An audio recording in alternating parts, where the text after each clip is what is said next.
Glória a Deus. Vamos ficar em pé, queridos? Pegue sua Bíblia, por favor. Evangelho segundo escreveu São Marcos, capítulo 14. Apenas 2 versículos.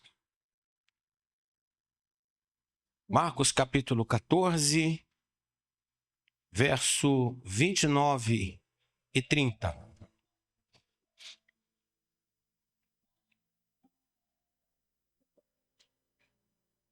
Marcos, capítulo 14, versos 29 e 30.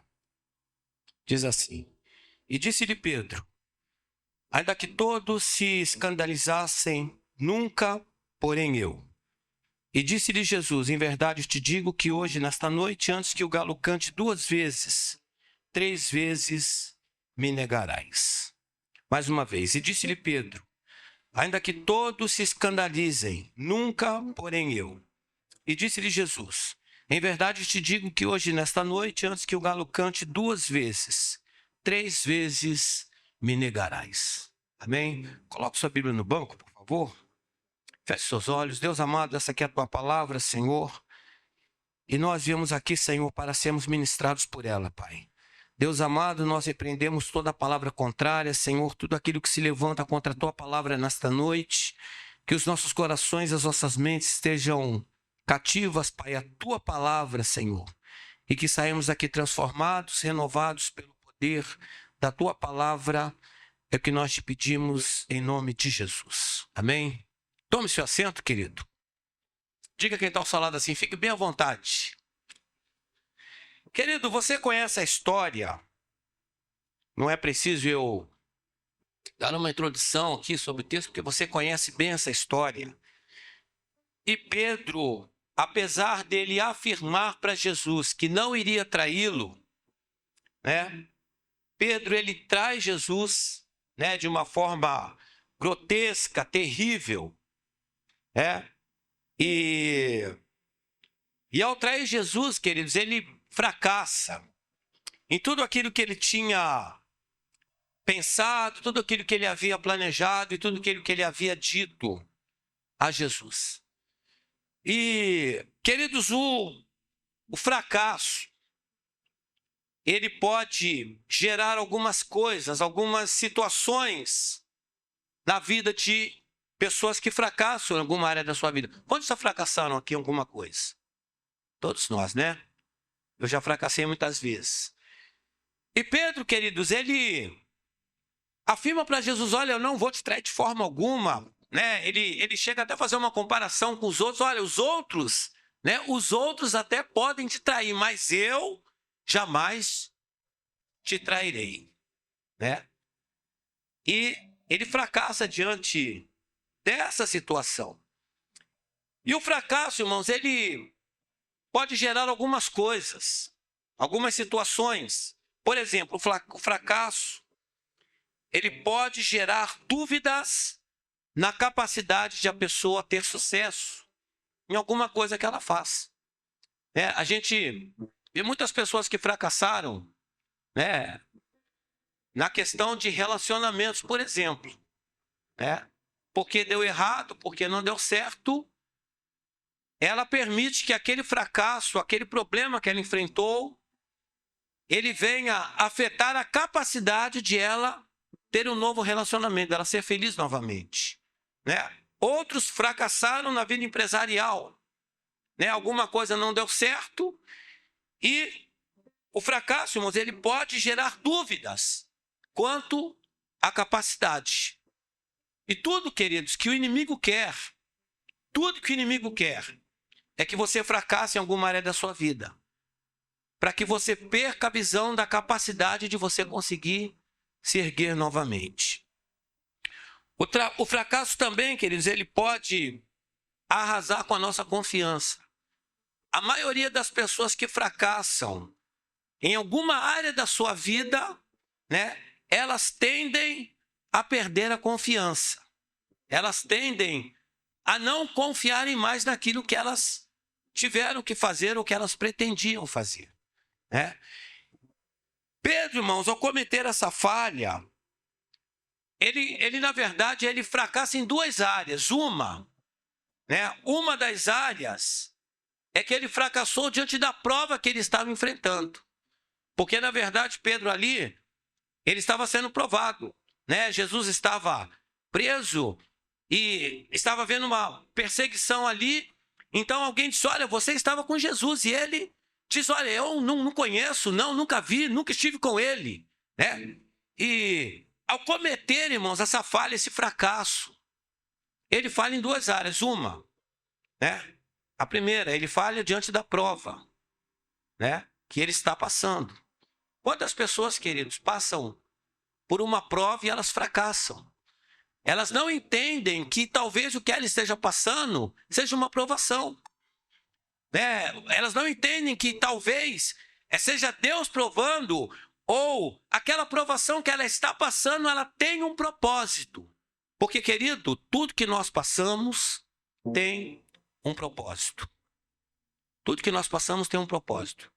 E Pedro, então, ao falhar, ao negar Jesus, ele comete essas duas falhas. Uma, ele fracassa diante da prova, né? Porque ele ficou com medo, algumas coisas aconteceram ali, interiormente nele. E a outra, irmãos, ele fracassa, né? Ele comete uma falha com o próprio Jesus, com o mestre, que foi de negá-lo, né?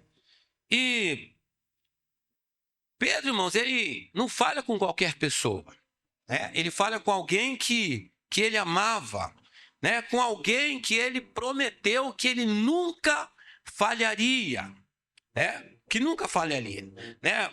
A Bíblia diz, irmãos, que quando eles indagaram a primeira vez, ele nega Jesus, da segunda vez, eles perguntam novamente, Pedro, ele fica como irado, ele fica nervoso, e ele nega novamente, e aí o galo canta, né?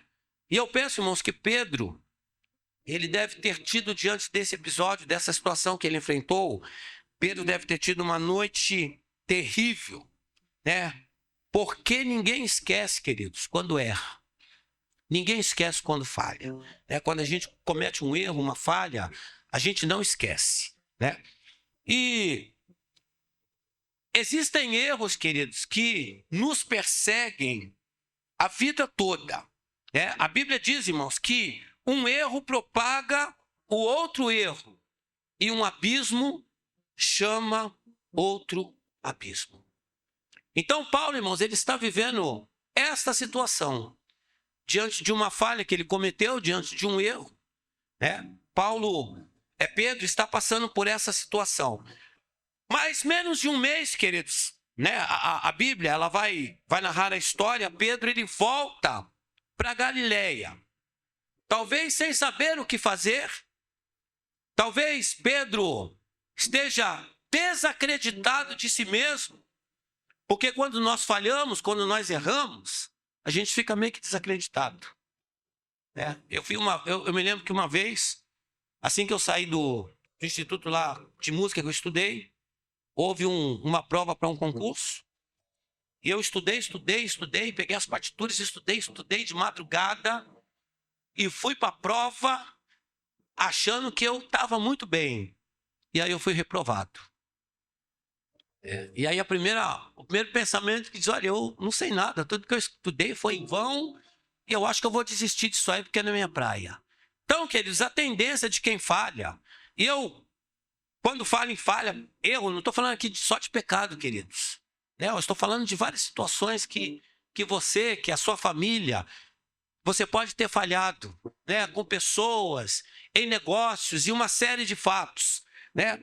Então Pedro, irmãos, ele volta para Galileia, mesmo meio que perdido, né? Meio que sem saber o que fazer.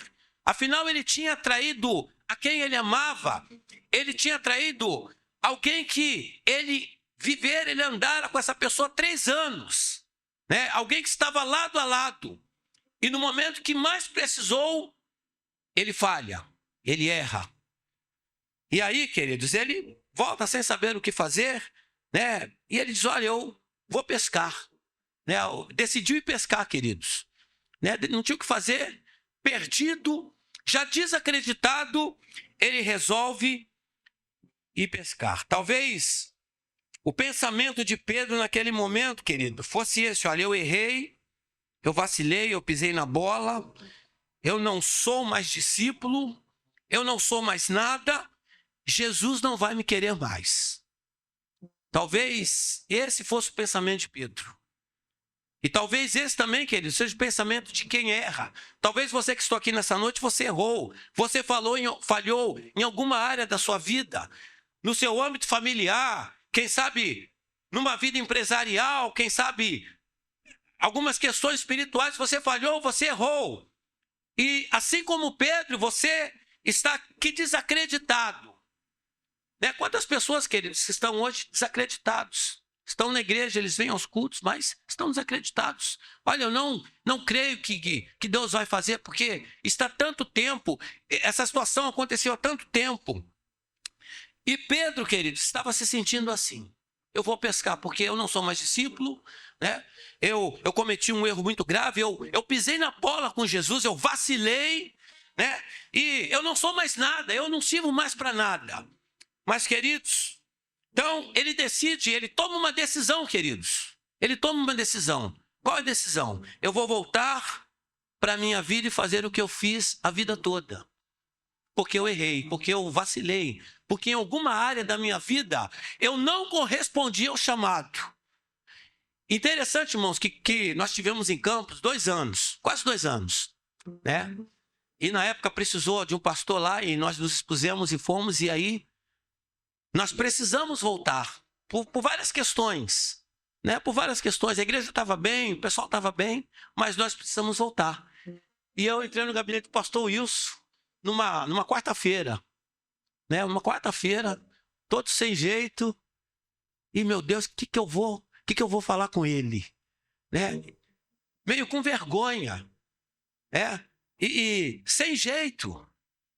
Né? Porque para mim talvez fosse uma falha eu não corresponder a ele lá, né? Mas depois nós entendemos que foi uma direção de Deus. Ele me consolou, queridos, porque eu muito preocupado, né? Muito preocupado, falei, meu Deus, eu não correspondi ao chamado, pedi muito perdão a Deus, né? Falei, meu Deus, tem misericórdia. E ele, não, pastor, fique em paz, porque Deus está no controle.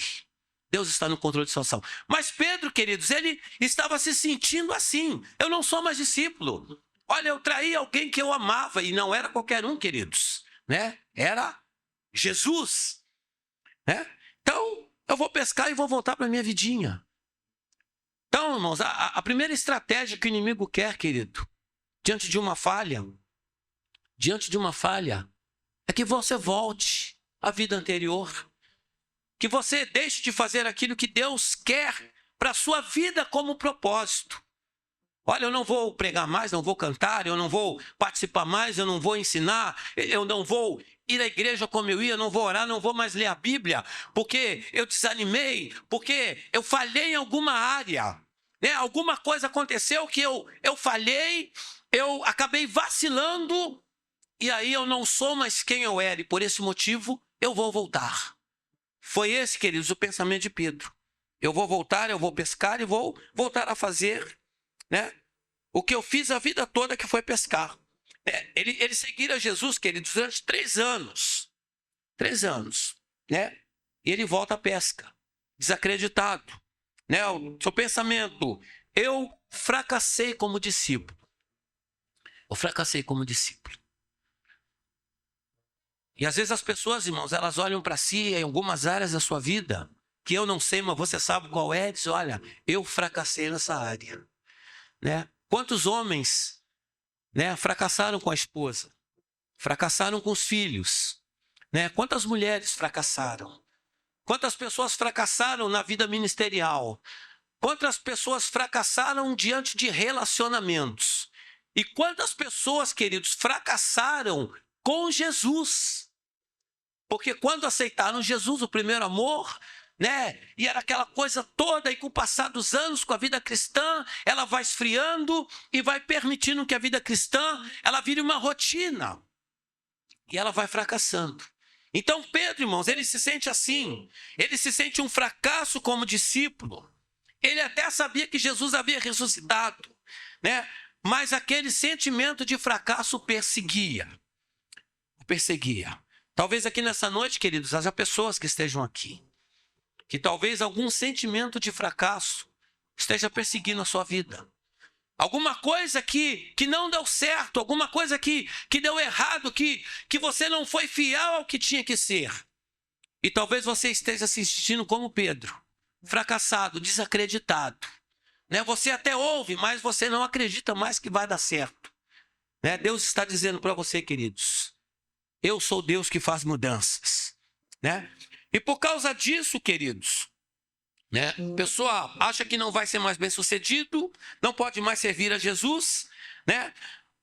Sentimentos de erros e fracassos que estão impedindo de frutificar, gerar, reconstruir, reedificar. São sentimentos, queridos, que o fracasso produz na vida de pessoas, que a impedem de seguir adiante. Quantas pessoas, irmãos, não conseguem seguir adiante porque fracassaram? Né? Quantas pessoas não conseguem se reerguer, né? Porque fracassaram? Né? Quantas pessoas não conseguem se mobilizarem para se levantarem porque fracassaram em alguma área? Mas voltar a pescar, queridos, não era a solução para Pedro. Como também, queridos, não é solução para voltar à vida velha, porque fracassou, né? Não é solução.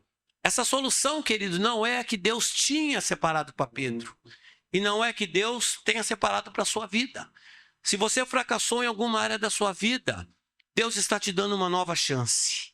Deus está te dando uma nova oportunidade. Pedro, querido, qual era o pensamento de Pedro? Que Jesus havia desistido dele, né? Olha, porque eu traí Jesus, ele desistiu de mim, né? Eu já não sou mais discípulo, já não sou mais amado. Mas, queridos, Jesus, ele não desiste de ninguém. Jesus não desiste do que cai, Jesus não desiste do que peca, Jesus não desiste daquele que falha, Jesus não desiste do ladrão da cruz, Jesus, ele não desiste de nós. E Jesus, ele não desiste de você, querido. Ele não desiste de você. Você já pensou, meu irmão, se Jesus desistisse da gente cada vez que nós falhássemos diante dele, missionário Leonai? Você já pensou, querido? Mas Jesus, irmãos, ele não desiste de nós. Agora, irmãos, veja o cenário. A Bíblia diz que Pedro, ele vai pescar, né? E Jesus, irmãos, ele sabia exatamente qual era a situação de Pedro. Jesus sabia exatamente o que Pedro estava sentindo. E Jesus sabe exatamente o que você precisa aqui nessa noite. E a Bíblia diz, irmãos, que Jesus, ele vai ao encontro de Pedro, ele vai em direção à praia. E diz lá o texto, que está em João, que Jesus, ele prepara uma fogueira, né? Ele prepara um alimento e a Bíblia diz, o texto diz que Pedro, ele não reconhece Jesus de imediato. Porque quando nós falhamos e erramos, querido, ou nós fracassamos, nós muitas vezes permitimos que o fracasso que nós cometemos não nos deixe ver a vitória. Muitas pessoas que fracassam, queridos, o fracasso faz com que ele não enxergue a vitória que está à frente dele. Faz com que ele não consiga enxergar que ele pode se erguer, que ele pode se levantar. E a Bíblia diz que Pedro, irmãos, ele não reconheceu Jesus, né? Ele não reconheceu Jesus. Mas a Bíblia diz, irmãos, que Jesus, então, ele prepara uma fogueira, ele prepara o alimento, né? E interessante, irmãos, que no mundo, quando você fracassa, você não é mais procurado, né? Vista, irmão, os técnicos dos times brasileiros. Se o cara perder 4, 5 jogos em seguida, o que acontece? Ele é mandado embora. E aí chama-se outro, porque ele falhou, né? Porque ele errou, porque ele não correspondeu a que as pessoas queriam, né? Porque é típico das pessoas, querido, agirem baseados nas nossas falhas e não na graça de Deus, né? Então, queridos, quando Pedro chega, Jesus já está lá. Jesus havia preparado um cenário, querido. Quando Pedro chega, tudo que Jesus tem para falar para ele é o seguinte: olha, você está perdoado. Você ainda me é útil. Talvez, irmão, seja tudo que Pedro precisasse ouvir. E talvez é tudo que uma pessoa, quando falha, quando ela erra, ela precisa ouvir: que ela está perdoado, que ela ainda é útil. E é o que Jesus, ele ao falar com Pedro, é a forma que ele age. E ele garantiu que Pedro estava perdoado.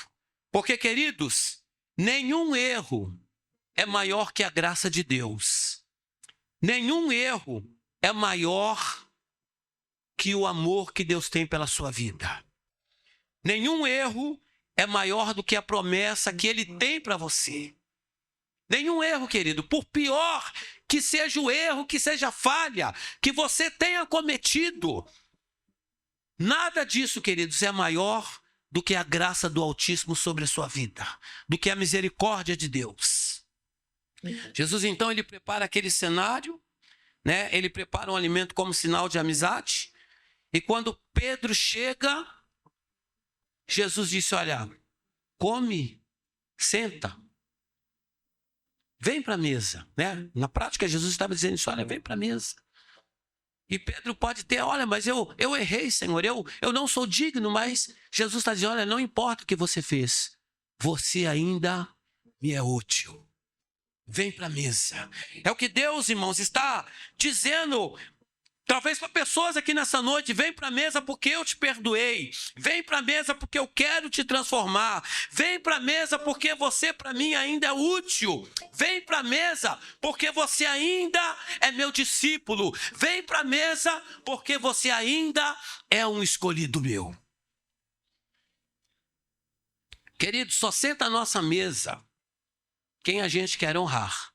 Você não coloca na sua mesa quem você não quer honrar. Sim ou não, queridos?